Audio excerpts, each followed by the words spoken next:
Les paysans de l'époque connaissaient parfaitement les loups, mais toutes les descriptions des témoins oculaires indiquaient une créature différente. On disait qu'il était beaucoup plus grand qu'un loup, qu'il avait une fourrure rousse, de petites oreilles et une très longue queue, avec une touffe de poils denses sur la tête et sur le dos.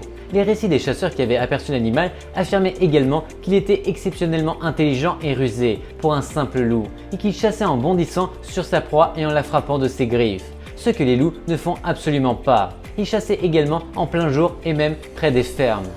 On dit qu'il pouvait se tenir sur ses pattes arrière et être à plusieurs endroits à la fois. Plusieurs chasseurs réputés ont affirmé l'avoir touché avec leurs tirs, avec peu ou pas d'effet. Au cours des 15 derniers jours de décembre seulement, la bête a massacré 5 personnes dans différentes parties de la région.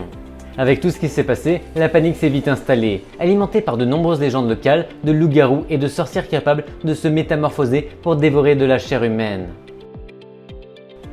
Avec toute cette agitation, le roi Louis XV révèle sa mission à Deneuval et confie la tâche de tuer la bête à son arquebusier personnel, François-Antoine. En compagnie de 40 tireurs, ils parviennent à abattre un grand loup qui a apparemment eu besoin de plusieurs tirs pour mourir.